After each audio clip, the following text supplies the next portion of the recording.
Libro del Génesis, capítulo 26, versículos 12 a 25. Isaac sembró en aquella tierra y recogió aquel año el 100 por 1, pues el Señor le bendijo. El hombre se fue enriqueciendo poco a poco hasta llegar a ser muy rico, y tuvo rebaños de ovejas y vacas y mucha servidumbre. Pero los filisteos le tuvieron envidia y cegaron, llenándolos de arena, todos los pozos que habían cavado los siervos de su padre, en vida de su padre Abraham. Abimelec dijo entonces a Isaac: vete de nuestro lado, porque te has hecho más poderoso que nosotros. Isaac partió de allí, acampó junto al torrente Gerar y se quedó allí. Después Isaac volvió a excavar los pozos de agua que habían cavado en vida de su padre Abraham y que los filisteos cegaron tras la muerte de Abraham, y puso a los pozos los mismos nombres que les había puesto su padre. Además, los siervos de Isaac cavaron junto al torrente y encontraron allí un manantial de agua viva. Pero los pastores de Gerar discutieron con los pastores de Isaac, diciendo: esta agua es nuestra. Por eso llamó a aquel pozo Esek, porque aquellos habían reñido con él. Excavaron otro pozo y también discutieron sobre él, y lo llamó Sitna. Se retiró de allí, cavó otro pozo y ya no discutieron por él. Lo llamó Rehobot, pues dijo: ahora el Señor nos ha dado anchura para prosperar en el país.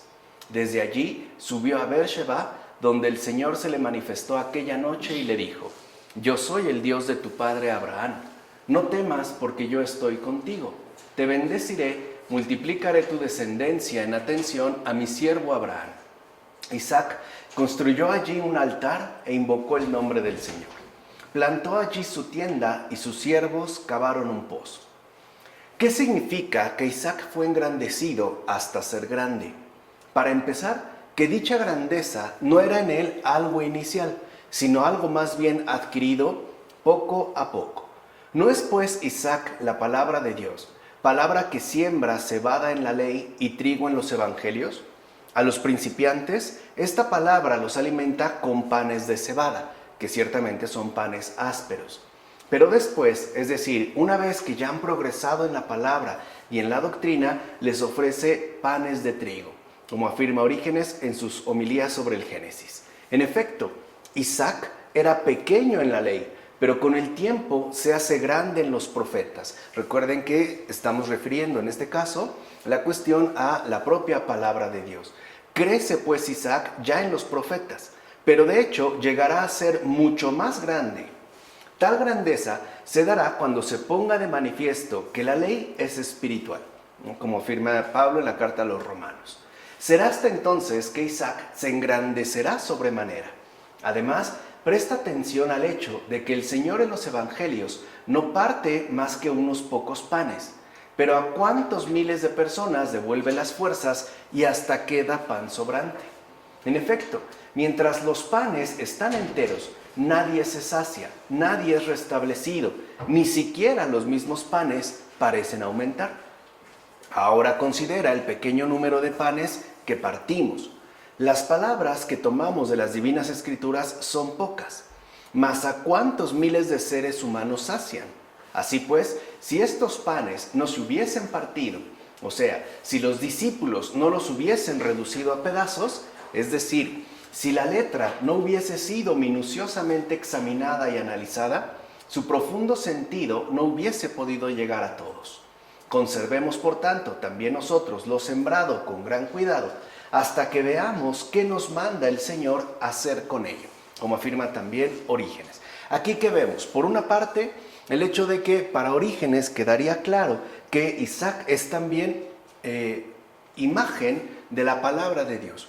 Una palabra que se va engrandeciendo poco a poco hasta llegar a la plenitud de lo espiritual, que como sabemos ha sido revelada a partir de Cristo el Señor. Por eso insiste en que es fundamental entender esta cosecha e incluso lo que de ahí se deriva, por ejemplo, los panes, y que estos panes no pueden quedar sin partir, tienen que ser partidos, tienen que ser examinados, tienen que ser, como dice el propio Orígenes, reducidos a pedazos, para que puedan llegar finalmente a todo el mundo, puedan colmar esa hambre fundamental que cada ser humano posee en lo más profundo de sí, es decir, hambre de Dios, hambre pues de la palabra de Dios. Por eso también nos invita Orígenes entonces a que cada uno de nosotros conserve con sumo cuidado, ¿no?, lo que ha sido sembrado, lo que se nos ha repartido, aquello que en efecto nos ha saciado, hasta que también fructifique y entonces podamos ver más o menos con claridad qué es lo que el Señor ahora nos indicará hacer con esto que hemos recibido y al mismo tiempo hecho fructificar. Así este crecimiento espiritual, ¿no?, que parte de una referencia concreta, es decir, de la letra, alcanzará su verdadera dimensión. Es decir, como habían dicho los versículos que aquí estamos comentando, el 100 por 1. Ahora bien, procura tú también tener tu propio pozo y tu propia fuente, para que cuando tomes el libro de las Escrituras entre tus manos, empieces a producir de tu propio pensamiento alguna sabia interpretación. Y conforme a lo que aprendiste en la iglesia, intenta asimismo beber tú de la fuente de tu espíritu. El origen del agua viva está en tu interior. En efecto, dentro de ti hay venas perennes y corrientes colmadas de sentido racional, si no están obstruidas por la tierra y el lodo. Haz pues lo necesario por excavar tu tierra y purificarla de las inmundicias. Es decir, remueve la desidia de espíritu y sacude la indolencia del corazón, como afirma Orígenes en las homilías sobre el Génesis. O sea que también para Orígenes es muy importante tener en cuenta el hecho mismo de que estamos llamados a cavar pozos en nuestro interior a partir de una excavación que permita retirar sobre todo la desidia del espíritu, ¿no?, que ya aclaramos cuando abordamos la terapéutica de las enfermedades espirituales. Y por otro lado, al hacerlo al mismo tiempo, removeremos poco a poco, de manera gradual, la indolencia del corazón. Esta es la tierra y este es el lodo. O sea, la tierra que recubre esos pozos de agua viva, esa presencia viva de Dios en nosotros, es pues la desidia del espíritu, y el lodo es justo la indolencia del corazón.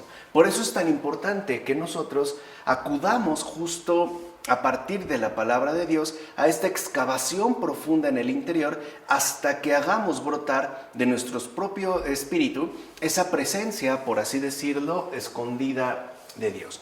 Así pues, conoce ya cómo hay que entender el enriquecimiento y mira a Isaac, el cual se fue enriqueciendo poco a poco hasta llegar a ser muy rico. Y vean cómo aquí el énfasis se coloca justo sobre la cuestión misma del enriquecimiento.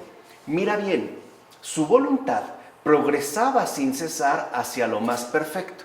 Recordemos que estas indicaciones, ¿no?, apelan a un crecimiento gradual, es decir, a un crecimiento dado poco a poco. Su inteligencia contemplaba sin cesar las realidades más divinas y también sin cesar se ejercitaba en guardar la mayoría de las riquezas en el tesoro de su memoria, para poder conservarlas lo más fielmente posible. Así pues, el que también haya cultivado todas las virtudes en el campo de su alma, como Isaac, recibe esta orden: crece. Entonces vemos que aquí el enriquecimiento es un enriquecimiento prácticamente espiritual que apunta sobre todo al cultivo, al cuidado, al desarrollo paulatino, gradual, pero eso sí, incesante, de las virtudes en el alma. O sea, en este campo fecundo que llamamos alma, como también refiere Orígenes. Ahora, veamos esto también. Isaac no excavó pozos nuevos, sino aquellos pozos que había excavado su padre. Pero los filisteos, por envidia, los cubrieron de tierra. Pero no por eso Isaac se detuvo, sino que excavó otros pozos para dar agua viva a todos los sedientos, como afirma Orígenes en sus homilías sobre el Génesis. O sea que no vamos a partir nosotros de cero. O sea, no se trata de encontrar pozos novedosos, ocultos, por ejemplo, en el interior de nosotros o supuestamente referidos al contenido mismo de la Escritura. Partimos, repito, de algo concreto que está expresado en los términos de los pozos del padre de Isaac, es decir, pozos de Abraham, porque estos son los pozos iniciales, es decir, todo lo que hemos comentado ya a partir de los padres de la iglesia en torno a este libro del Génesis. Allí están los pozos, o sea, las características, las estructuras, las exigencias, ¿no?, los desafíos que contiene en sí misma la fe, o sea, la experiencia de la fe. Por eso, pues, si nosotros encontramos cubierto por alguna razón, por ejemplo, por una herejía o por alguna mala interpretación, alguno de estos pozos, tendremos que recurrir a otro de estos. De tal manera, entonces, que no detengamos esta marcha necesaria en la recuperación de aquellas fuentes que de hecho nos han sido abiertas en principio.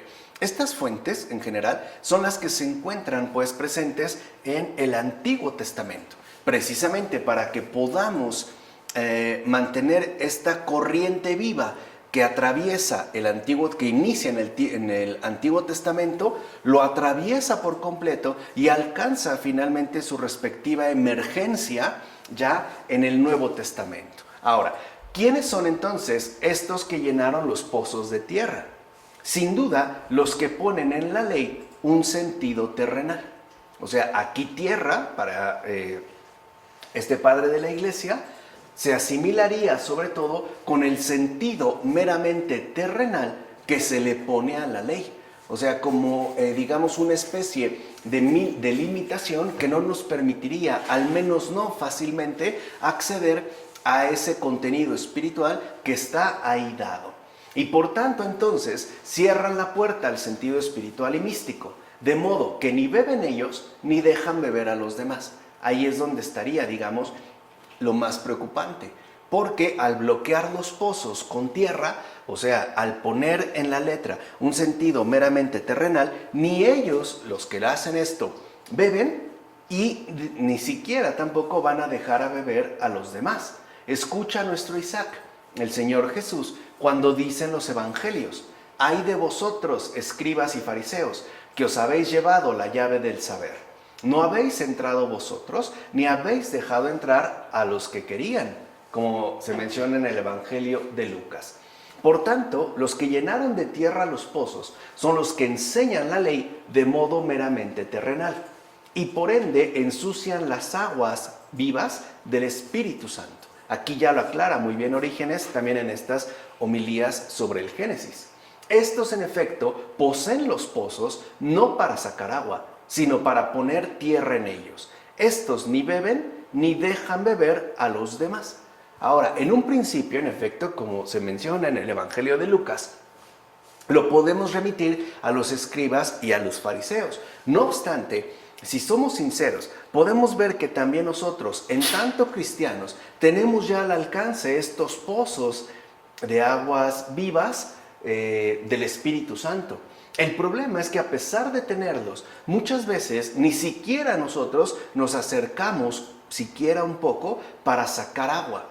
Es más fácil, por así decirlo, por utilizar esta imagen, que nosotros le estemos echando tierra con el pie debido a nuestras interpretaciones, a nuestras conveniencias o incluso a nuestras propias sutilezas. Y aquí sucede exactamente lo mismo que menciona Orígenes. O sea, nosotros descubrimos el pozo, pero ni bebemos, ni vamos a dejar beber a los demás. Porque en lugar de transmitirles a los otros, a los sedientos, es decir, a nuestros prójimos, estas aguas vivas y además en abundancia del Espíritu Santo, lo que les vamos a ofrecer es también un puñado de tierra que hemos utilizado para cubrir estos pozos. Por ejemplo, nuestros respectivos pareceres o nuestras preferencias o simple y sencillamente nuestras propias equivocaciones. Por eso es muy importante pues comprender cómo uno se acerca a la Escritura con una necesidad, o sea, con la necesidad de recibir aquello que Dios quiere ofrecernos, no con la pretensión de imponerle, por ejemplo, un sentido que no le corresponde o incluso adulterarla, ¿no?, ensuciarla con nuestras propias suposiciones que, ante todo, como ya lo mencionó Orígenes, tienen que ver con ese sentido meramente terrenal al cual solemos aferrarnos. Bueno, ciertamente Isaac cava también pozos nuevos, o mejor, los cavan los siervos de Isaac. Siervos de Isaac son Mateo, Marcos, Lucas y Juan. Siervos suyos son Pedro, Santiago, Judas. Siervo suyo es el apóstol Pablo. Todos ellos cavan los pozos del Nuevo Testamento. Pero por estos pozos también litigan los que no aprecian más que las cosas terrenas, como se menciona en la carta a los Filipenses. Estos últimos no soportan ni que se fundan cosas nuevas, ni que se purifiquen, es decir, renueven las viejas. En todo caso, se oponen a los pozos nuevos de los evangelios y por tanto son enemigos de los pozos cavados por los apóstoles. Estos, en efecto, son los que se oponen en todo y litigan a propósito de todo, como afirma también Orígenes. O sea que los siervos de Isaac, que en efecto en los versículos corresponderían a sus siervos, serían para Orígenes también los apóstoles. O sea, en este caso, y en particular, los evangelistas, incluido por su parte el apóstol Pablo, ya que ellos han desvelado o han puesto al descubierto ese sentido profundo de verdad que contiene en efecto ya la revelación a partir del Señor Jesús, y por ende lo hacen patente o lo ponen ya de manifiesto en el Nuevo Testamento. No obstante, hay algunos que se oponen, por ejemplo, a que emerjan cosas nuevas, novedades divinas que están basadas en un fundamento, o sea, en este caso, en el Nuevo Testamento, que es algo en lo que van a insistir mucho, por ejemplo, los propios apóstoles, los propios evangelistas, al estar remitiendo constantemente al Antiguo Testamento las obras, los dichos, el obrar propio de Jesús, que se oponen a ello y que incluso pretenden, sea de la manera que sea, que no haya purificación. Muchas veces a esta purificación, por ejemplo, en los tiempos más recientes, sobre todo desde finales del siglo XIX y a lo largo del siglo XX, se le pudo haber llamado modernismo o progresismo o alguna cosa por el estilo. Pero en realidad es, digamos, una oposición a que se purifiquen estas fuentes que en efecto requieren de una renovación permanente. Esta renovación pues es dada por Dios mismo, o sea, es el Espíritu Santo el que va a llevar a cabo esta nueva fecundidad a partir, insisto, de lo ya dado. Por eso no es casual encontrarse incluso en el mundo contemporáneo con aquellos que se oponen a que haya un crecimiento espiritual, por ejemplo, a que no permiten pues que el evangelio se ensanche, crezca, y que más bien quieren mantenerlo como reprimido ya en unos contornos determinados y además ciertamente estrictos, y que cuando ven que aparece esta apostolicidad, por decirlo de alguna manera, empiezan a litigar. O sea, empiezan a hablar, por ejemplo, de traición al evangelio, de que este no es cristiano, o de que es una especie de hereje oculto, o incluso no faltarán señalamientos de apostasía. Pero esto se debe a lo que ya ha comentado Orígenes. Además, considera el grado de maldad de esos habitantes que incluso envidian el agua del justo. Ni siquiera el rey, a pesar de tener tanta riqueza, pudo resistir el impulso de la envidia. Por eso dijo: vete de nuestro lado, porque te has hecho más poderoso que nosotros. ¡Qué terrible malicia! ¿Por qué alejas de ti al justo? ¿Acaso Isaac causó con sus asuntos daño alguno? ¿Hizo Isaac en verdad algún mal? Por supuesto que no, pero así es la envidia. No realiza nada con uso de razón. ¿O no hubiera sido mejor para Abimelec respetarlo y por tanto ganarse también el favor de lo alto? Pero en lugar de hacer algo así, incluso intentó que se fuera. Así es la envidia. No puede aceptar tranquilamente el éxito de otro. Y esto sucede por lo que ya nos dijo arriba, porque la envidia, nunca lo olvidemos, no realiza nada con uso de razón. De hecho, la envidia nos va a llevar a una ceguera tal que actuaremos de manera plenamente irracional, es decir, con malicia. Es más, el simple recuerdo de la prosperidad del vecino es como un desastre para él mismo. En efecto, el envidioso se destruye a sí mismo por la buena fortuna del vecino. Pero en algo sí tenía razón Abimelech. Isaac sí era realmente más poderoso que él, ya que contaba con la ayuda de arriba en toda circunstancia, pues era protegido por la diestra de Dios, como afirma el gran Juan Crisóstomo en sus homilías sobre el Génesis. Aquí nada más bastaría con señalar dos cosas en particular. La primera, el grave daño que causa la envidia. No solo en el hecho de que trastorna por completo las relaciones entre las personas, sino porque de igual manera promueve y muy agresivamente la autodestrucción. El envidioso nunca puede estar en paz, nunca puede experimentar una verdadera tranquilidad. Todo le resultará molesto, todo le resultará amargo, todo le resultará, por así decirlo, rasposo, hiriente. No puede, pues, conservar la paz. Esto por una parte. Pero por otro lado, también es cierto que a pesar de que en la figura de Abimelech, ¿no?, se muestre esta envidia y además lo irracional, o sea, el hecho de que tendemos a alejar de nuestro lado o apartar al justo, a la buena persona, porque nos incomoda o porque no soportamos su respectivo crecimiento o su respectivo crecer a partir de la providencia, ¿no? Algo es cierto y es lo que también señala Juan Crisóstomo. En realidad, esta persona, a pesar de que lo que nosotros pudiéramos considerar en un primer momento, sí es más poderoso. Si por poder entendemos no una especie de fuerza desplegada a partir de uno mismo, sino que por poder entendemos más bien esta asistencia, ¿no?, constante por parte de Dios. O sea, el estar protegido por la mano de Dios, el contar pues con su bendición en todos y cada uno de nuestros asuntos.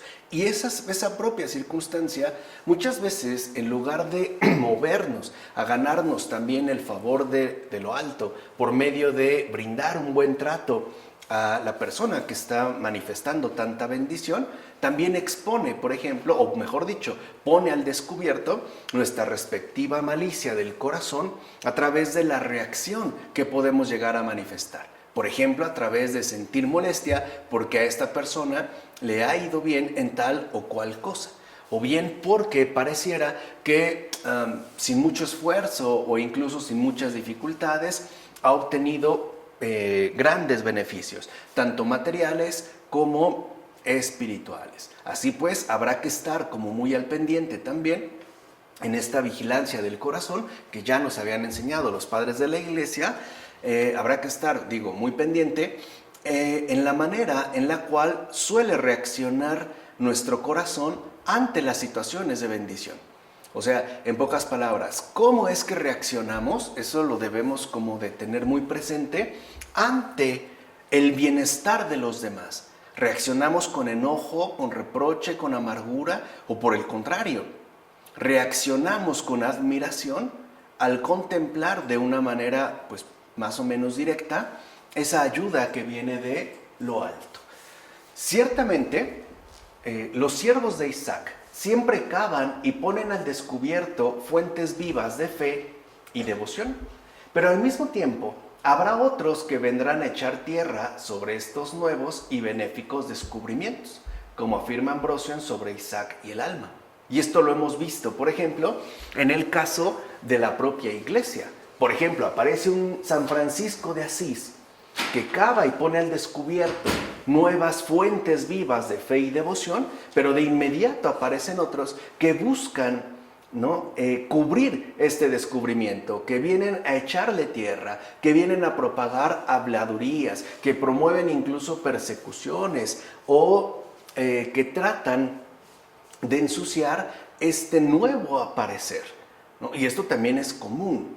Lo vemos, insisto, a lo largo de la propia iglesia, incluso también dentro de nuestro ambiente laical, ¿no?, por decirlo de este modo, también se da esta situación. Una persona tiene algún crecimiento y no falta por ahí algún envidioso o envidiosa que vaya y eche tierra de inmediato, o que empiece sobre todo a propagar los nefastos rumores, porque sabemos que el rumor es muchas veces principio de una enorme catástrofe. El rumor se propaga muy rápido y es muy difícil detenerlo, precisamente porque crece en demasía. Basta, ¿no?, con soltar la lengua para que se pueda llegar a producir una verdadera calamidad. Bueno, además, cuando Isaac cavó el tercer pozo, dio a aquel lugar el nombre de Amplitud. ¿Por qué? Porque ha llevado a su cumplimiento la dilatación, para nosotros, de la ciencia de la Trinidad.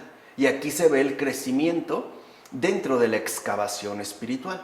O sea, esta plenitud se alcanza cuando en nosotros se cumple esta dilatación que nos permite entonces acceder a la ciencia de la Trinidad. En efecto, no olvidemos que por entonces Dios era conocido solo en Judea y su nombre no era invocado más que en Israel. Ahora, en cambio, su voz ha llegado a toda la tierra, como afirma el Salmo 19. Esto se debió a que los siervos de Isaac salieron por todo el mundo y cavaron pozos de agua viva para todo el mundo. De hecho, de estos pozos brotó el agua del bautismo, como también lo menciona Orígenes, y en efecto es así. Además, podemos decir que estos pozos de agua viva no han dejado de ser excavados a partir también de estos siervos de Isaac, de estos hijos de Abraham, que serían los santos. Por eso tenemos también doctores y doctoras de la iglesia. Por eso también tenemos grandes maestros de espiritualidad, ¿no? Tenemos pues grandes promotores de estas aguas vivas que no solo nos conducen o han conducido incluso a muchos al bautismo, por ejemplo a la conversión, sino que además también promueven una especie de rebautismo interior, una especie como de humedecimiento de nuestra interioridad reseca.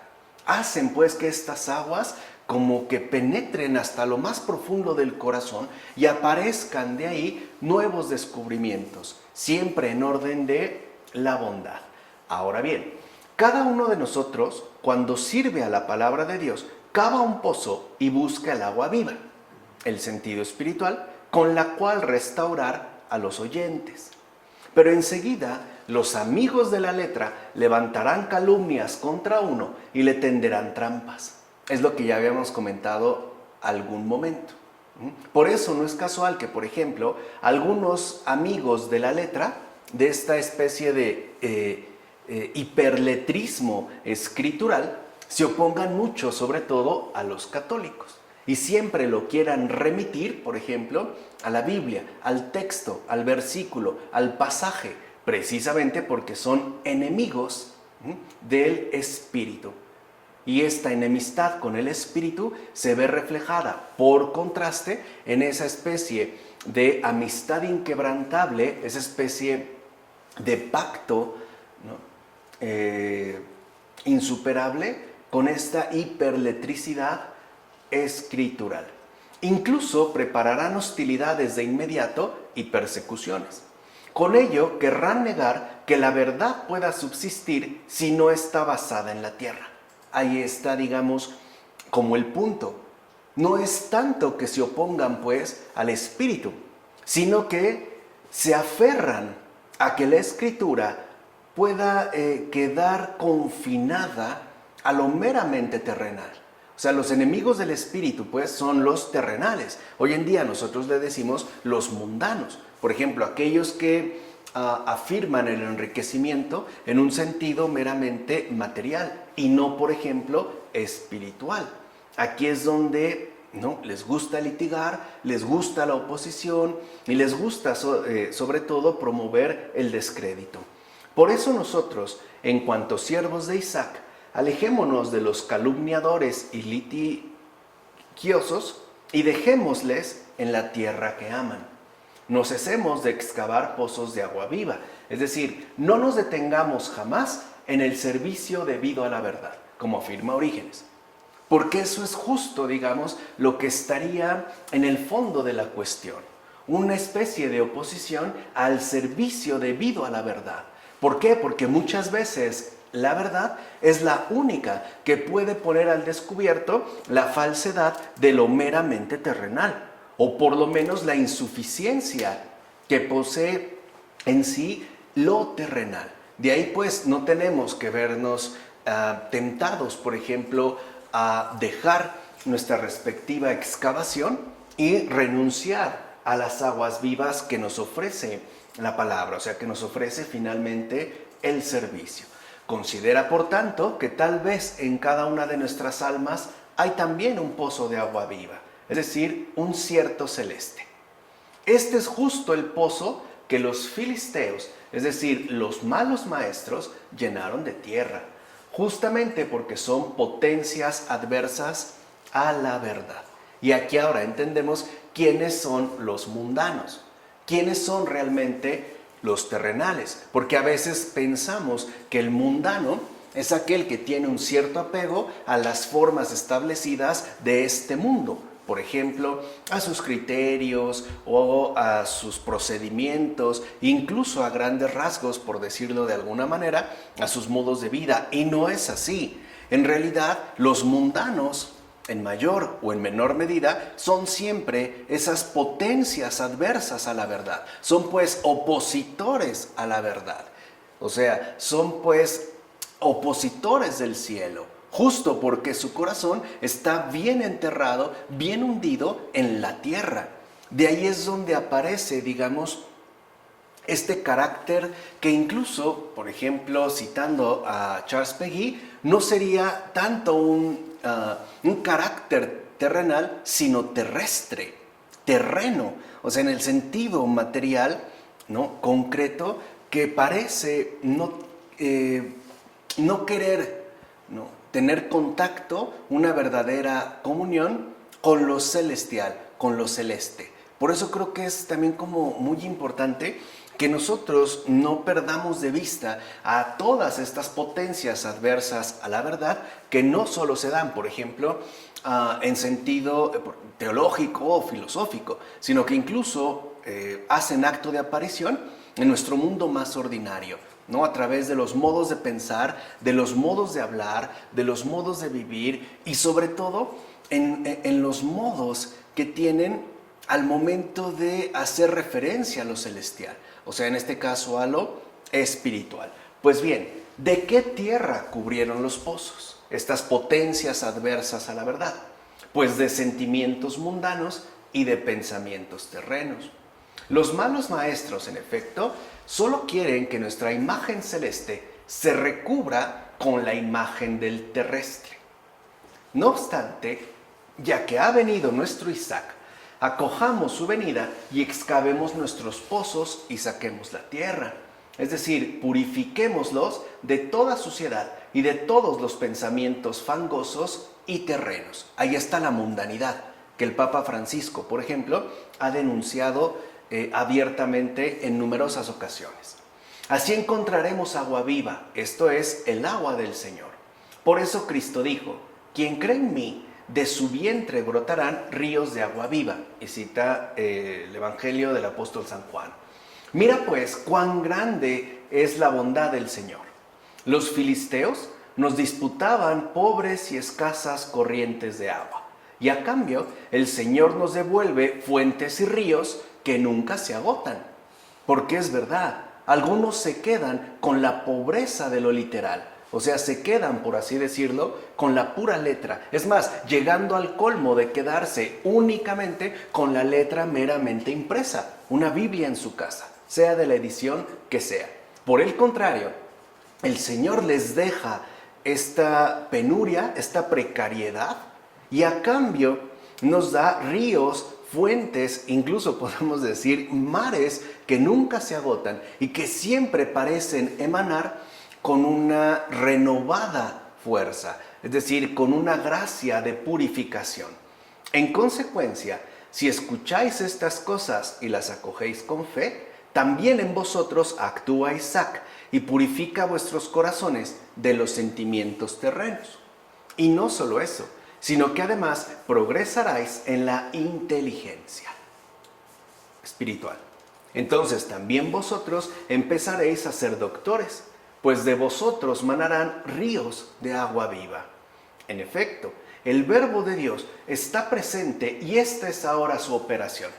Remover la tierra del alma de cada uno de vosotros y abrir tu fuente, como afirma Orígenes en las homilías sobre el Génesis. Y esto es muy importante, porque el Señor sigue operando, sigue trabajando en estos momentos y lo hace a través de remover esa tierra, muchas veces reseca, cuarteada o lodosa, que suele irse asentando en nosotros y recubriendo nuestra alma.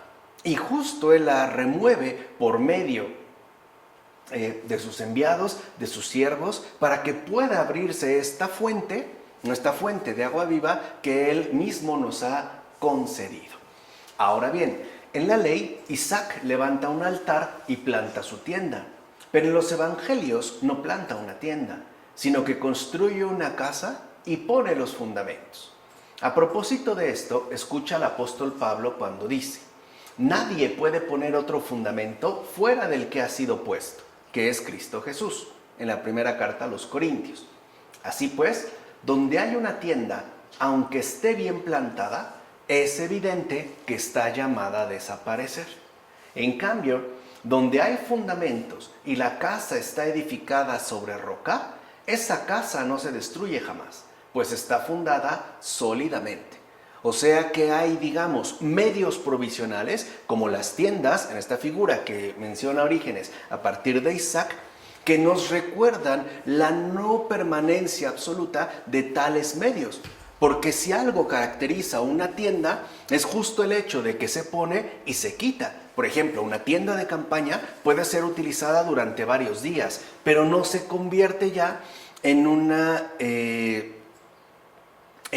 habitación netamente sólida. ¿Por qué? Porque carece de edificación.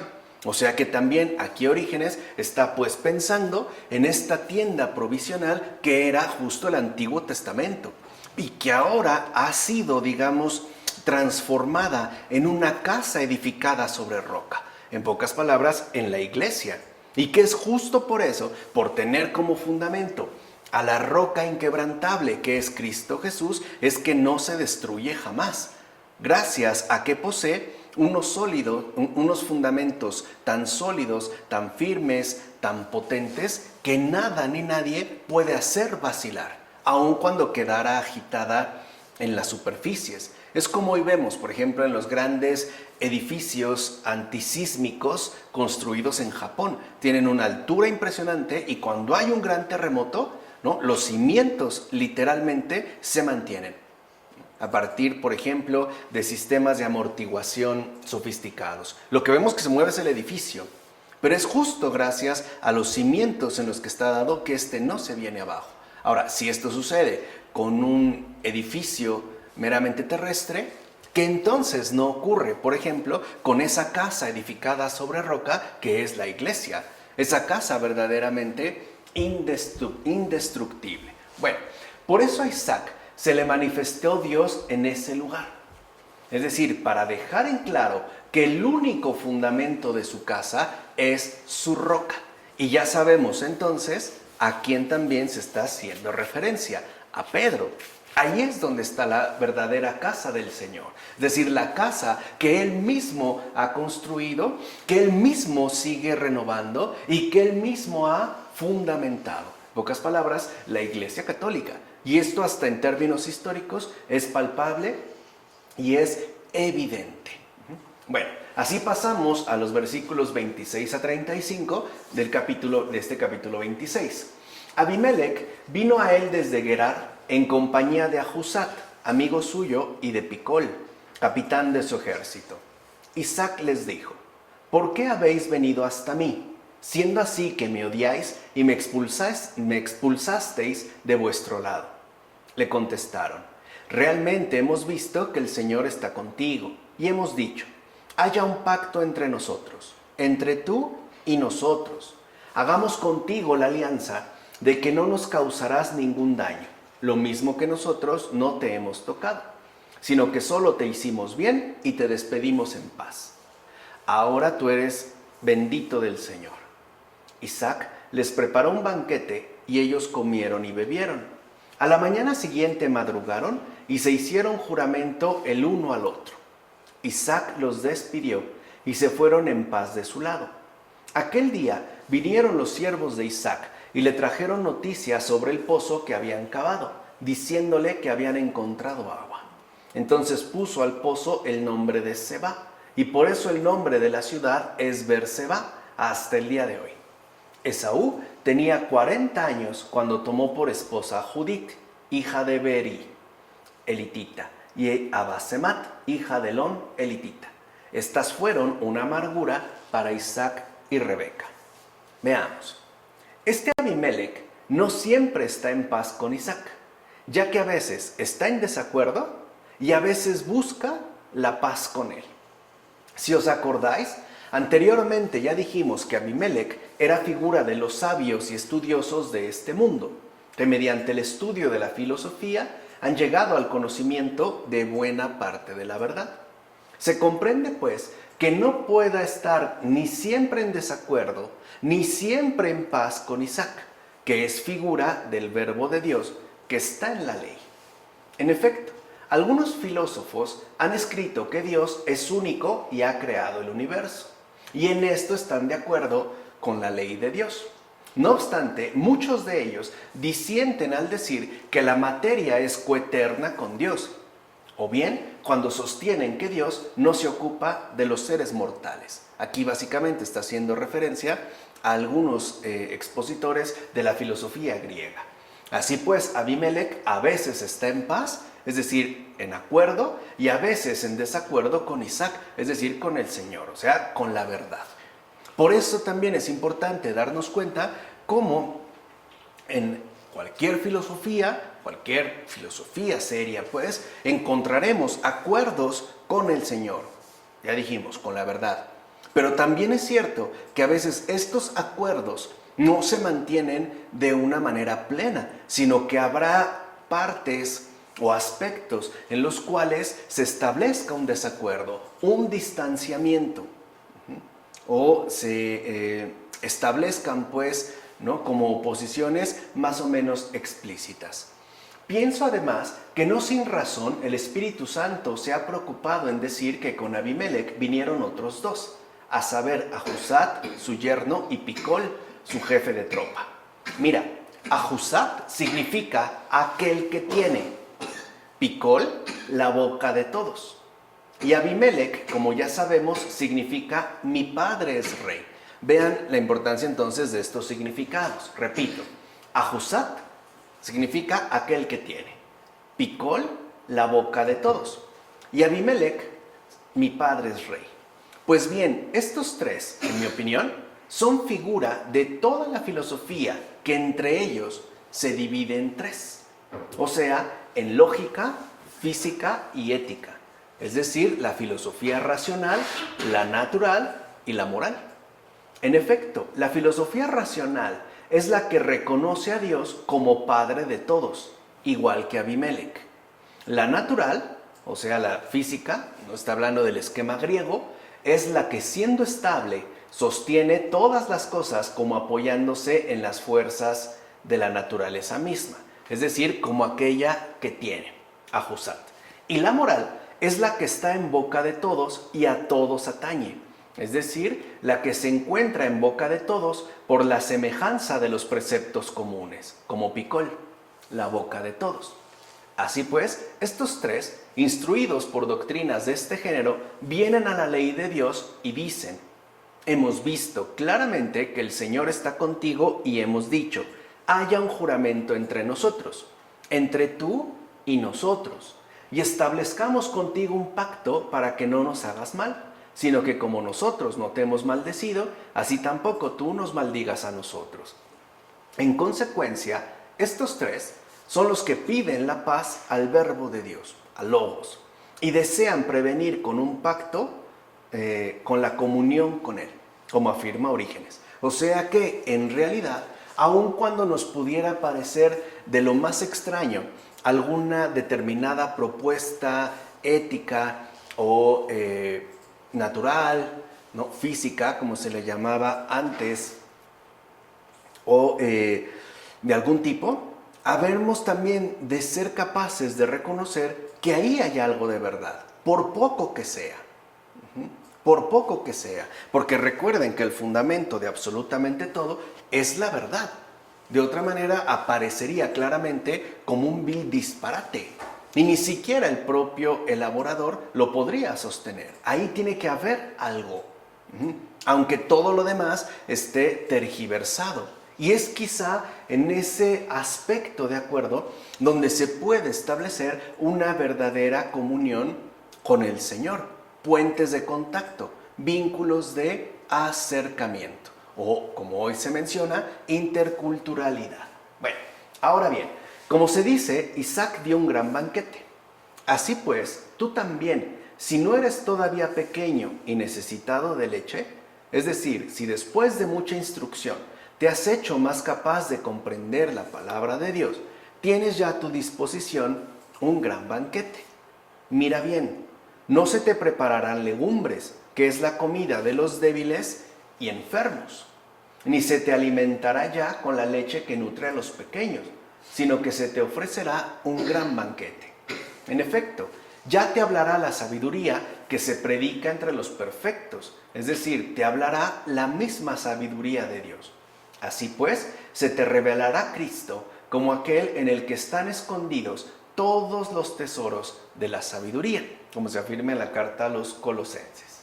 En síntesis, para los que saben escuchar más perfectamente, o sea, para los que presentan un espíritu formado y ejercitado en la escucha de la palabra de Dios, hay ya preparado un gran banquete, como afirma Orígenes. Y este es un aspecto que quizá en el mundo contemporáneo deberíamos nuevamente de fortalecer. Es decir, el hecho de que tengamos un espíritu formado y ejercitado en la escucha de la palabra de Dios.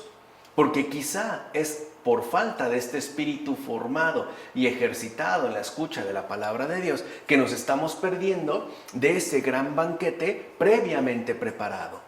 No es casual, pienso ahorita, que Agustín dijera en su momento que por eso debemos comprender que la verdad se saborea. O sea, ahí hay un gran banquete. Suele suceder, y no es para nada infrecuente, que nuestro espíritu, por ejemplo, en realidad no esté formado, sino incluso que esté deformado, que esté desacostumbrado, o sea, ya no ejercitado realmente en la escucha de la palabra de Dios. Sobre todo por las múltiples interferencias que suelen hacer acto de presencia.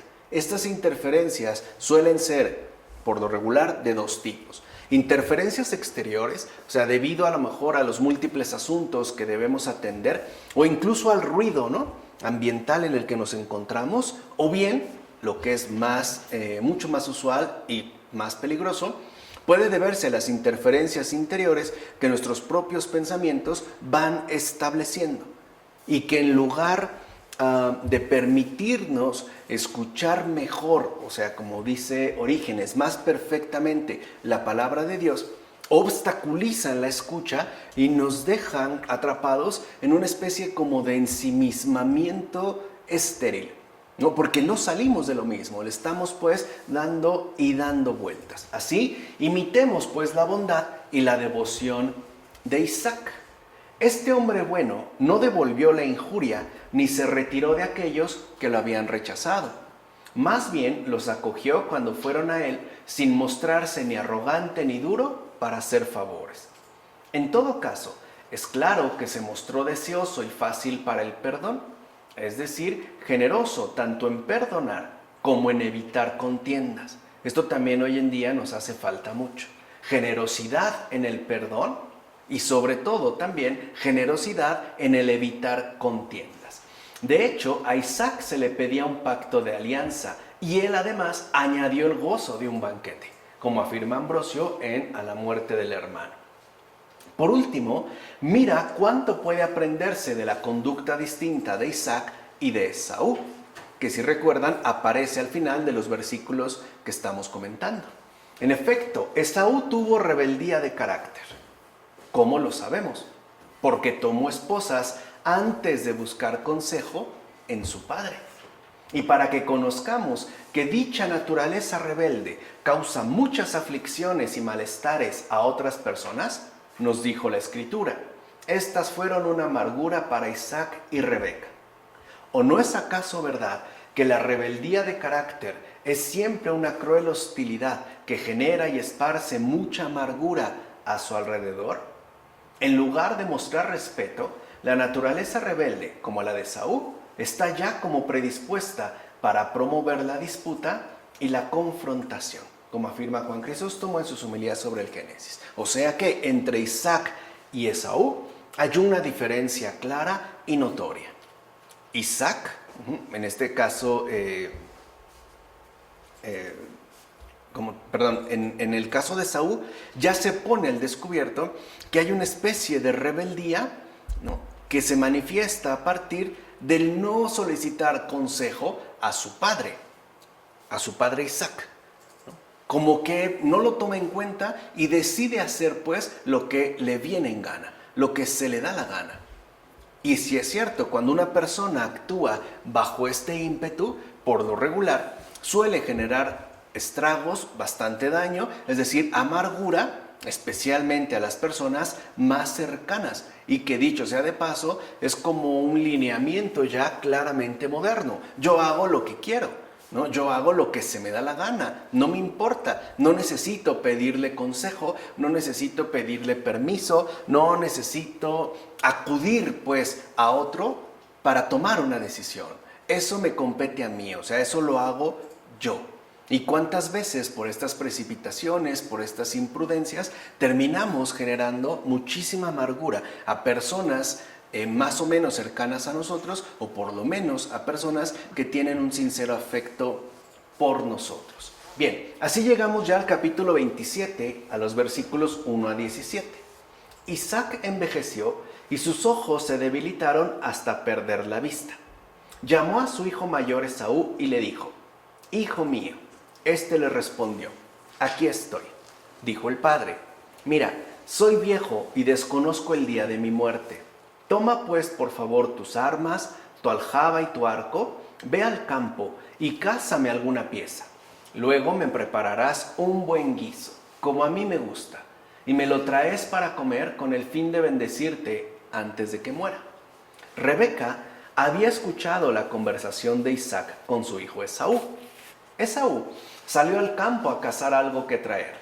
Entonces Rebeca habló a su hijo Jacob diciéndole: «Mira, he oído a tu padre hablar con tu hermano Esaú y decirle: no tomes esposa entre las hijas de Canaán.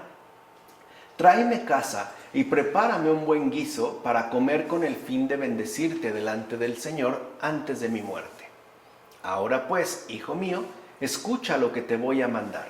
Ve al rebaño y tráeme de allí los 2 mejores cabritos. Yo los prepararé en un buen guiso para tu padre, como a él le gusta. Luego lo llevarás a tu padre para que coma con el fin de que te bendiga antes de su muerte». Respondió Jacob a su madre Rebeca: «Sabes que mi hermano Esaú es un hombre velludo y yo en cambio soy lampiño. Puede ser que mi padre me palpe, yo le parezca un impostor y entonces atraiga sobre mí su maldición en vez de su bendición». Le replicó su madre: «Caiga sobre mí la maldición, hijo mío. Hazme caso, ve y tráemelos». Él fue, los tomó y los llevó a su madre, que preparó un buen guiso, como le gustaba a Isaac. Luego Rebeca tomó los mejores vestidos de su hijo mayor Esaú, que había en casa, y vistió a Jacob, su hijo menor. Recubrió sus manos y la parte lampiña de su cuello con las pieles de los cabritos, y puso el sabroso guiso y el pan que había preparado en las manos de su hijo Jacob. Observa bien, el hecho de que Isaac diera una orden cuando pide a Esaú comida significa la llamada que se hace por medio del verbo al primer pueblo, pues se le pidió frutos de obras de justicia, pues es eso lo que el Padre considera real alimento. En efecto, lo de ve al campo y cázame alguna pieza significa la vida en el mundo. En cambio, al decirle toma tu aljaba y tu arco, declara que el primer pueblo, el hijo mayor, por reivindicar su gloria particular, no iba a ser justificado por la fe, sino que, jactancioso de su guerra y su espada, pediría como rey suyo un tirano, según le decía también Moisés, y la espada es tu gloria, como afirma Hipólito en Sobre las bendiciones de Isaac y Jacob. Observa pues, querido hermano, la infinita sabiduría de Dios, cómo por un lado el Padre dio evidencia de un afecto natural dando las directrices a Esaú, y por otro, sabio y hábil como es el Señor, dispuso su predicción para lograr que la acción se llevara a cabo por medio de Rebeca, es decir, según el poder de la virtud. En efecto, un hijo, creyendo que tenía preeminencia por su primogenitura y por la preferencia de su padre hacia él, se encontró de repente privado de todo en conjunto. Al contrario, el otro hijo, siendo el bueno de la casa y gozando del auxilio del cielo, ganó el favor de su padre y recibió su bendición. Algo entonces es claro: nada es más poderoso que la persona que es ayudada por la mano de Dios.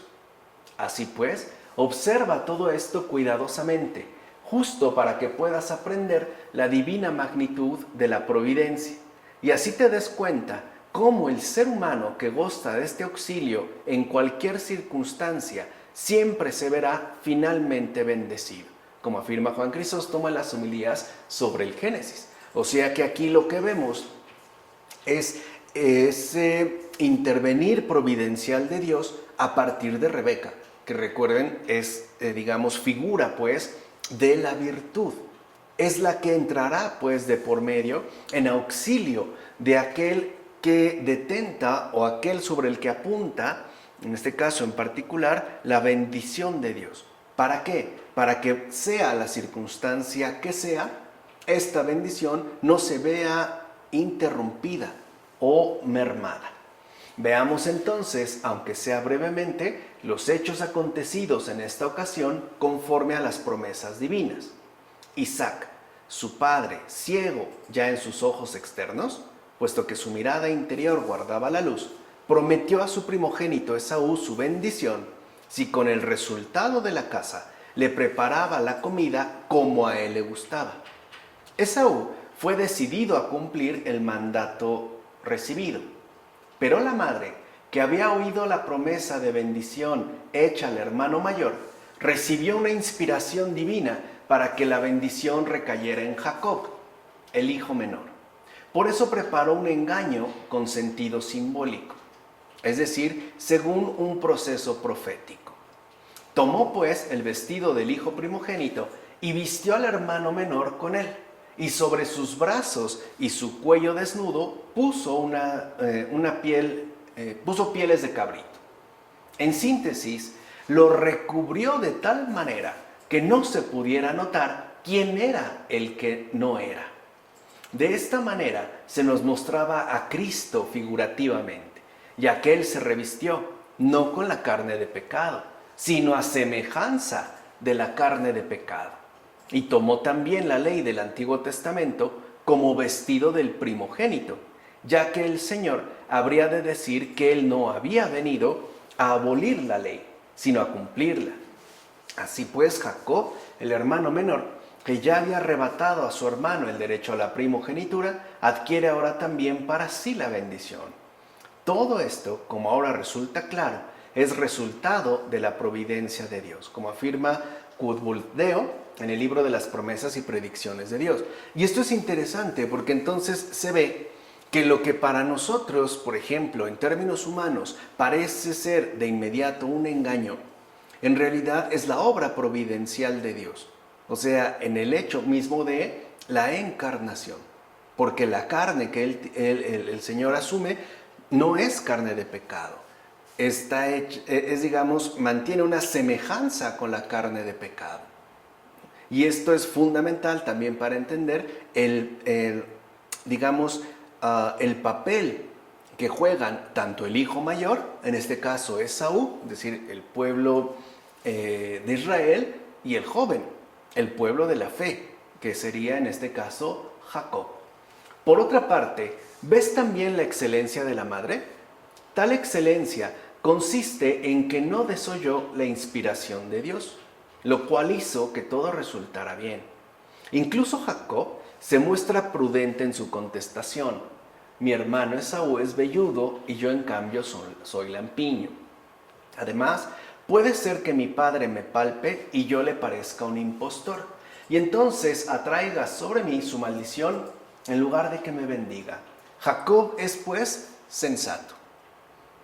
Estoy asustado, dice. Mis esfuerzos pueden tener el efecto contrario. Puedo ser rechazado por el corazón de mi padre y hasta conseguir una maldición. Ahí se ve su sensatez. ¿Y qué hace entonces Rebeca, esta mujer extraordinaria y cariñosa? Puesto que ella no estaba preparando esto como si fuera solo una idea suya, o sea, como si estuviera solamente pensando en un beneficio propio, pues estaba más bien llevando a cabo un mandato divino, puso mucho cuidado para desterrar el miedo de su hijo e infundirle valor para lograr el plan. O sea, la virtud infunde valor y fortalece nuestro ánimo. Así pues, en lugar de asegurarle que podía engañar a su padre y por tanto eludir el descubrimiento, ¿qué dijo ella? Caiga la maldición sobre mí. Hazme caso, ve y tráeme lo que te pido. Es como si le dijera, hijo mío, no tengas miedo, ten confianza y haz lo que yo te aconsejo. Esto es realmente un amor de madre, es decir, el aceptarlo todo decididamente por causa de su hijo, como la Virgen María. Como afirma Juan Crisóstomo en las homilías sobre el Génesis, ese aceptarlo todo decididamente por causa de su hijo. Porque en efecto, por eso no es casual que a María se le llame madre del buen consejo y que debería de ser además una expresión aplicable a cualquier madre en este mundo. El hecho de que una madre fortalezca a sus respectivos hijos e hijas, que les diga al corazón que no tengan miedo, que tengan confianza, ya que ella posee la virtud. Ella es pues la virtuosa en tanto madre. Y por eso no habría dificultad alguna en hacer lo que nos aconseja, en hacer precisamente lo que nos dice. Por eso no es casual que en la Basílica de Nuestra Señora de Guadalupe se encuentren ubicadas justo a la entrada, en la parte alta, estas palabras tan extraordinarias de no estoy yo aquí que soy tu madre, con todo esto lo que involucra. O sea, hijo mío, no tengas miedo, ten confianza y haz lo que yo te aconsejo. Rebeca, pues, es portadora de la imagen de la iglesia, pues en ella se figuraba de antemano lo que se realizaría en el porvenir gracias a su hijo menor. En efecto, ella le dice, ve al rebaño y tráeme de allí 2 cabritos tiernos y lucidos. En cambio, Esaú es enviado al llano, como quien vive extraño en el mundo, es decir, alejado de los demás, como sigue ocurriendo con los judíos hasta el día de hoy. Por su parte, a Jacob lo envían al rebaño, justo para que se cumpliera lo dicho por el Señor. No he sido enviado sino a las ovejas perdidas de la casa de Israel, como afirma en el Evangelio de Mateo. Así pues, las palabras de Rebeca mostraron las 2 llamadas hechas mediante el Evangelio, pues aunque desde el comienzo éramos cabritos, entiéndase pecadores, sin embargo, al ser justificados por la fe en Cristo, quedamos convertidos en tiernos y lucidos. Y por eso ya no se nos juzga como cabritos, sino como ovejas que se ofrecen a Dios en suave aroma, ¿no? Como afirma el libro del Génesis en el capítulo 8. Es decir, ya preparadas para sacrificio puro. De hecho, tales ovejas van bien equipadas para ser alimento espiritual del Verbo. Por eso él decía a sus discípulos, yo tengo para comer un alimento que vosotros no conocéis, como afirma Hipólito en Sobre las bendiciones de Isaac y Jacob. Además, mira bien lo siguiente, Esaú era velludo, o sea, pecador. En cambio, el otro era lampiño, con lo cual se demuestra la ausencia de mancha y pecado sobre aquel que posee la bendición total del Padre, es decir, el Señor Jesús. Quiere decir entonces que en efecto el Señor Jesús es el poseedor de la bendición total del Padre, precisamente porque no tuvo pecado, ni el más mínimo, ni siquiera digamos el más insignificante, cero pecado, una total ausencia de mancha. El Hijo, si lo quieren ver así, impecable. Ahora bien, lo dicho entonces por Rebeca se cumple ahora en la iglesia, pues aquello de su maldición venga sobre mí, hijo mío, pone de manifiesto precisamente lo que algunos ahora, en su blasfemia, incriminan a la iglesia al acusarla de adorar al crucificado, con lo cual cargan sobre todos nosotros maldición e infamia. Vean ya desde cuándo. Vean ya desde cuándo, ¿no? Literalmente la iglesia se ve llena de maldiciones, ¿no? Tiene su buena dotación de maldiciones por su Hijo. Porque acuérdense que la iglesia es la estéril, ¿no? La que da a luz por obra de Dios mismo. ¿O no es verdad que para aquellos que no creen en la pasión del Señor es una maldición? En cambio, para los creyentes es vida y paz. O sea que el Señor mismo se ha hecho incluso maldición por nosotros. De ahí pues alcanza la iglesia su real plenitud. De hecho, Él se revistió de la carne y por ende asumió los pecados de todos nosotros en su propia piel, como afirma Hipólito en Sobre las bendiciones de Isaac y Jacob. O sea que el sacrificio realizado en la cruz no fue ningún simulacro, sino que realmente fue ahí, ¿no?, la crucifixión de todos los pecados de cada uno de nosotros, los cuales, ¿no?, se vieron ciertamente remolidos, destruidos en su propia piel. Mira de nuevo cómo todo esto se debió a la gracia de Dios. Para empezar, el hecho de que Rebeca vistiera a Jacob con el vestido de Esaú, el cual le cubrió toda la piel. Y después, poniendo el guiso en las manos de Jacob para finalmente conducirlo hasta su padre. Así pues, para que no caigamos en la tibieza ni nos despreocupemos, Él desea que nos esforcemos y que de esta manera quede patente nuestra debida cooperación. En efecto, no pensemos que todo es resultado de la ayuda de arriba, ya que de igual manera se precisa nuestra cooperación. Por supuesto, Dios no pide que todo parta de nosotros, pues conoce bien el enorme grado de nuestras humanas limitaciones. Al contrario, fiel a su amor característico y deseando encontrar alguna ocasión para demostrar su generosidad, espera más bien que pongamos lo que está de nuestra parte, como afirma Juan Crisóstomo, así sea muy poco, como en ese acontecimiento donde Jesús multiplica los panes y los peces. Qué poco era lo que se le dio, pero era con lo que se contaba, eran los recursos humanos, extremadamente insuficientes para tanta gente. Y el hecho de ofrecer esa pequeñez, ese casi nada, como diría Adrián von Speyer, ¿no?, al cooperar con el Señor, así fuera con esas pequeñeces, justo, ¿no?, propició la ocasión para que Él demostrara su infinita generosidad.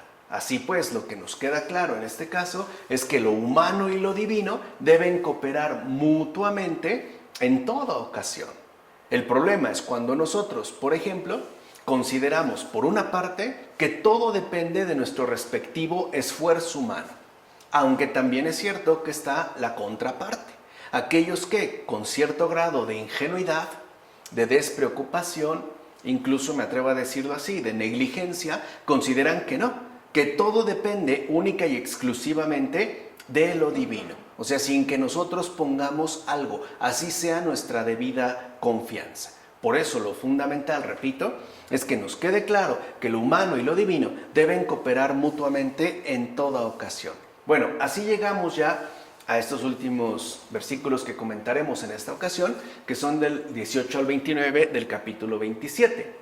Él se acercó a su padre y le dijo: «Padre mío». Este respondió: «Aquí estoy».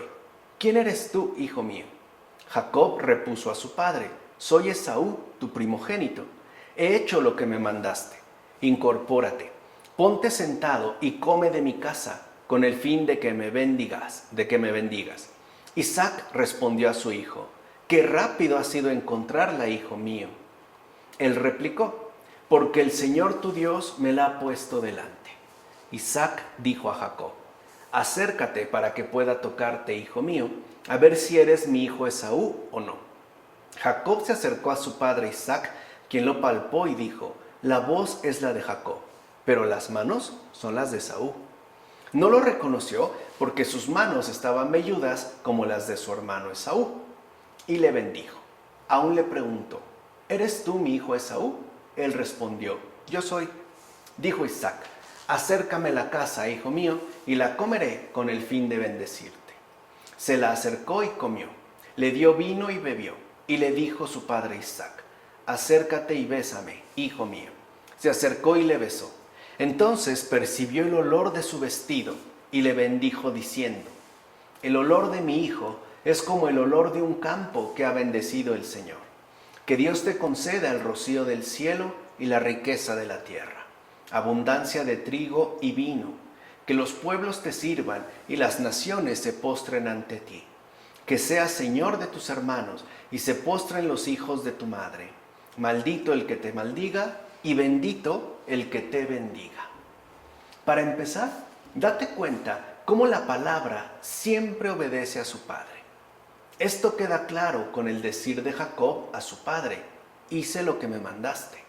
Esto significa la constante obediencia del verbo al Padre, tal y como lo dice también Ezequiel: «Yo hice tal como se me mandó», como afirma Hipólito. O sea que esta bendición es, digamos, la dada por Dios Padre a Dios Hijo, el único que además ha realizado en esta tierra la obediencia perfecta, es decir, tal y como le agrada al Padre, según pues su divino parecer. Así pues, esto también significa que el verbo que en Jacob estaba prefigurando los misterios se hizo de igual manera voz de los profetas, pues él era quien vaticinaba en ellos lo por venir, y sus manos se hicieron manos de Esaú, ya que efectivamente fue entregado a la muerte por causa de los pecados de su pueblo, como afirma también Hipólito. Ahora bien, ¿no es el verbo encarnado el campo que el Padre ha bendecido? En efecto, el verbo era perfecto en toda virtud, y por eso exhalaba el perfume de la bendición santa y de la beatitud celestial. Mira bien, Él es el campo que Dios ha bendecido, y no es este suelo terreno tan erizado de maleza, tan fragoso de torrentes, tan pantanoso y con aguas estancadas, estéril incluso para el buen trigo, o bien improductivo para las buenas vides.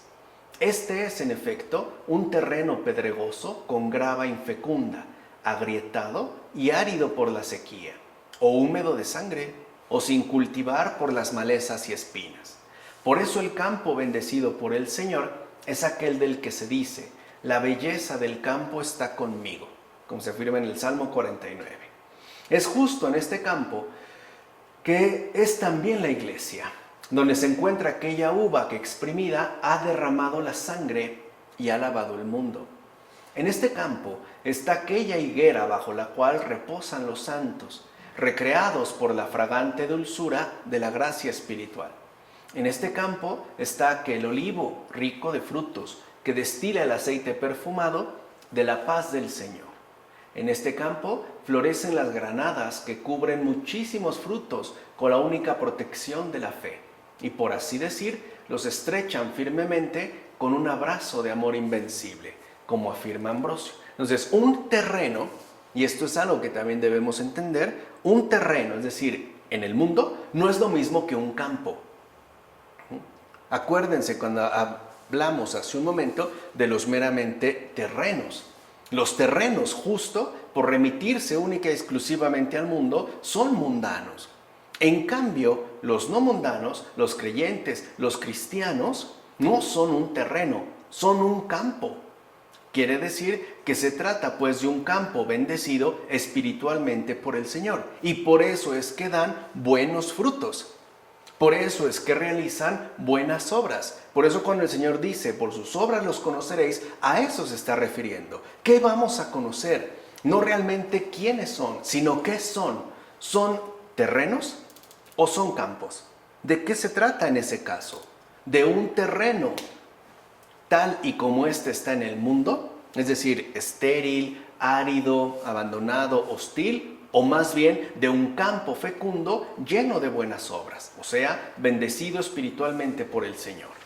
Ciertamente Jacob estaba perfumado, ya que exhalaba la fragancia de sus respectivos frutos. Estos frutos, es lo que habíamos anticipado antes, eran los siguientes: su seguimiento a Dios a través de los peligros y por ende el hecho de considerarse seguro en cualquier lugar donde se encontrase, ya que estaba seguro que era guiado por Dios. Así pues, Jacob exhalaba la fragancia de la gracia de las virtudes.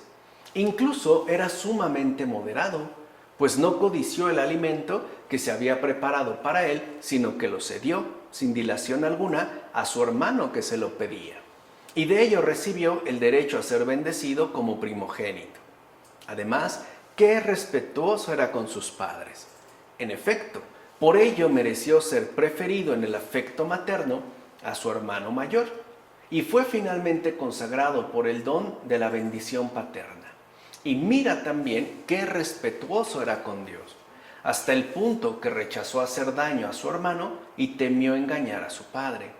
En todo caso, era incapaz de rehusar algo que su prudente madre le mandara, como afirma Ambrosio en Sobre Jacob y la vida feliz. Así pues vemos que cuando un alma realmente está perfumada ya por la gracia divina, es incapaz de rehusarse algo que su prudente madre le mande. Y aquí entiéndase por madre un doble sentido: la iglesia y la virtud misma. Ya no se puede rehusar. ¿Por qué? Porque el alma ha cambiado. El alma también destila su propio aroma. Por otra parte, para pertenecer a Jacob, es decir, para pertenecer a ese mismo campo bendecido que es la iglesia, es necesario no perder jamás el vestido concedido cuyo perfume es el de un campo abundante. Este vestido desaparece de inmediato cuando pasamos a la soberbia de Esaú, es decir, cuando razonamos de manera mundana y arrogante. Entendamos pues que el campo exhala el perfume del vestido del Hijo, y es justamente dicho vestido el que no debemos dejarnos arrebatar jamás, como afirma Agustín en el Sermón 4. En todo caso, el que pierde este vestido concedido, entonces queda en condiciones lamentables de terrenal. Queda ya, digamos, como un ser humano meramente terreno, sin vestigio alguno, si lo quieren ver así, de lo celeste, que de hecho está llamado a configurarlo, ¿no? A conformarlo, literalmente de pies a cabeza. Ahí es cuando se ve la diferencia o el paso de lo terreno, ¿no? Del terreno en el mundo al campo pues, ¿no? Bendecido por Dios mismo. Ahora bien, es cierto que el Padre espera al mayor, pero bendice al menor.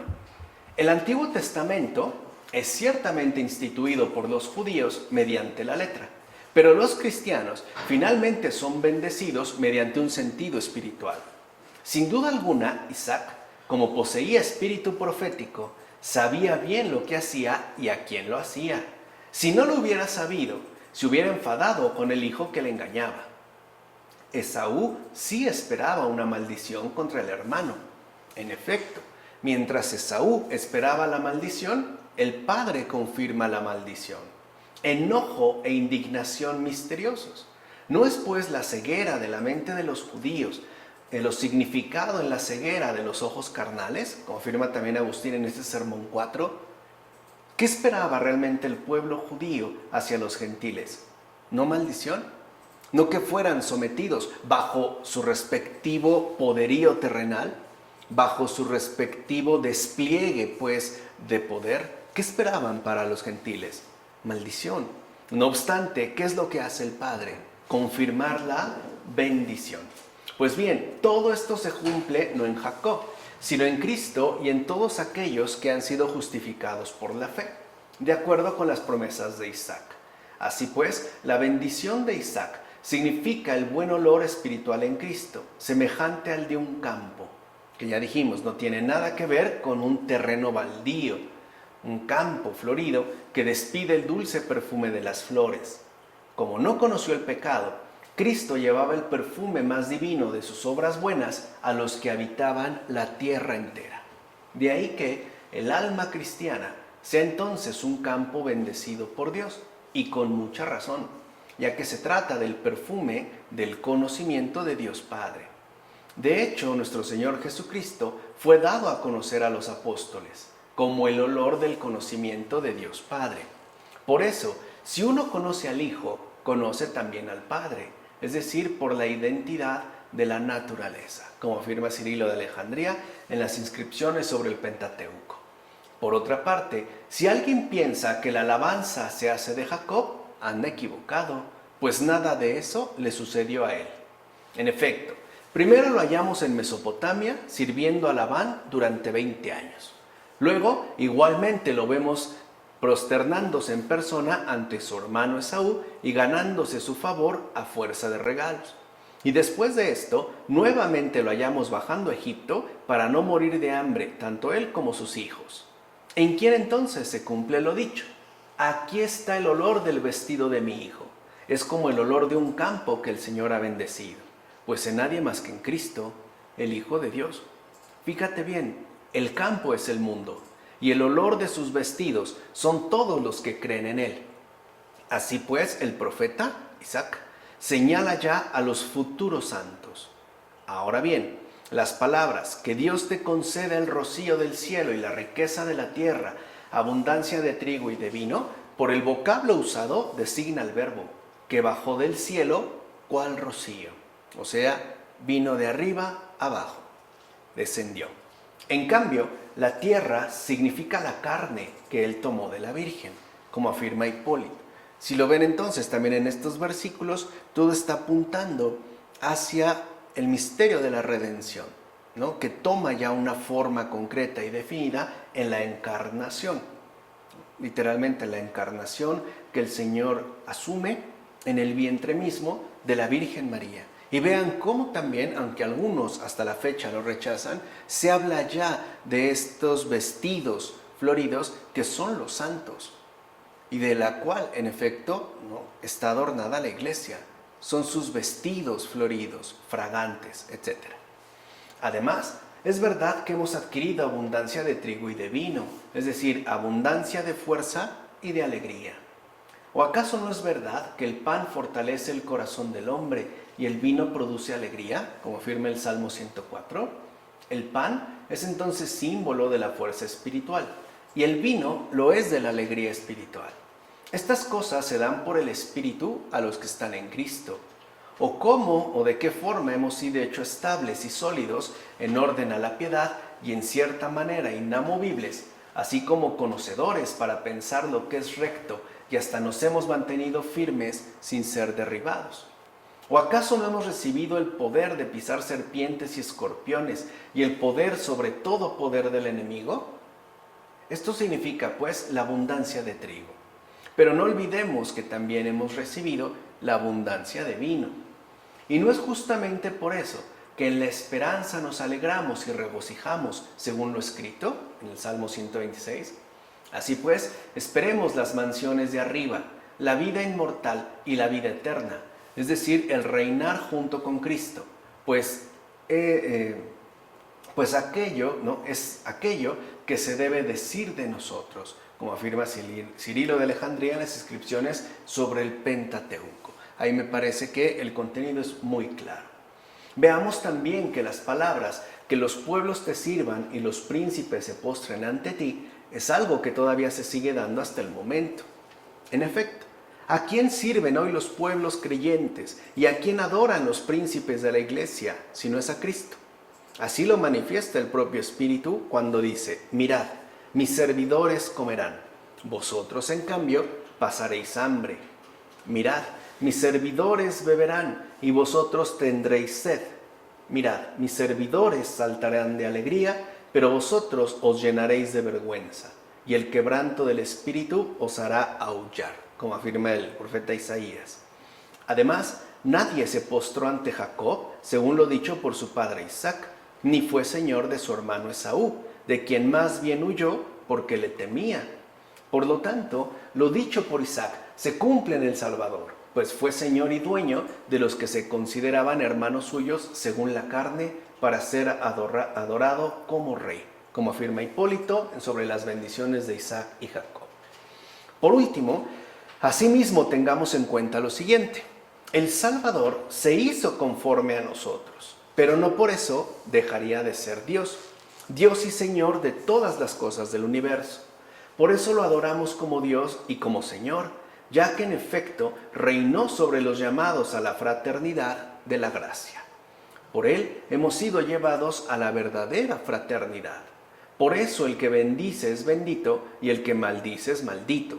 Las palabras son claras: malditos y detestables ante Dios los que maldicen a Dios. Pero los que están llenos de las cosas de arriba y de los dones de Dios lo bendicen, y quedan entonces bendecidos ellos mismos, ya que anuncian su gloria divina.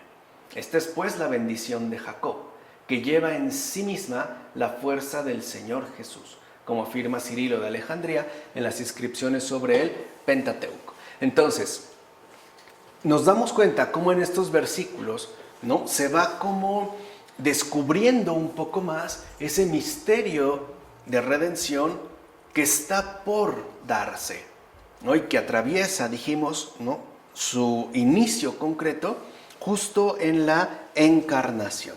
De ahí es donde tomará forma todo lo demás. Pero aquí ya se van poniendo al descubierto estos detalles pequeños que para nada son insignificantes y que creo que vale la pena tener en cuenta. Bueno, vamos a dejarlo hasta aquí. En nombre del Padre, del Hijo, del Espíritu Santo.